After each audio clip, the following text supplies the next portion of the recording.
today's video, I'm going to teach you how to add image background in Google Sites. If you want your site to feel more personal or on brand, setting a custom image in the header is a quick win.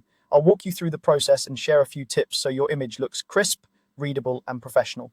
First, open Google Sites and edit your page. Sign in, open the site you're working on, and go to the page where you want the new look. Click the edit icon so you're in editing mode.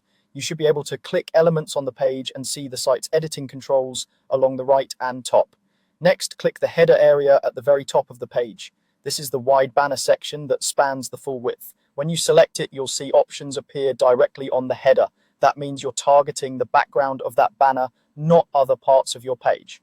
Now choose Change Image, then pick how you want to bring in the photo. If the file is on your computer, select Upload and browse to it. If it already lives in your Google Drive or Google Photos, choose Select Image and navigate to the folder or album that contains it. This keeps everything organized and avoids downloading and re-uploading files you already store in the cloud.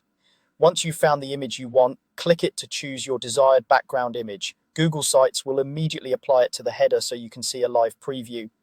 If it doesn't look quite right, simply repeat the same change image step and pick a different file.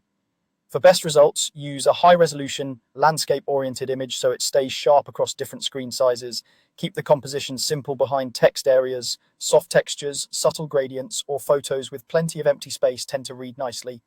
Google Sites may automatically adjust the header for readability by slightly darkening or lightening the image behind your title.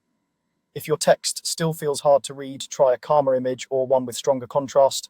Give it a quick look on the page while you're editing and make sure important parts of the photo aren't cropped in awkward ways at different window sizes.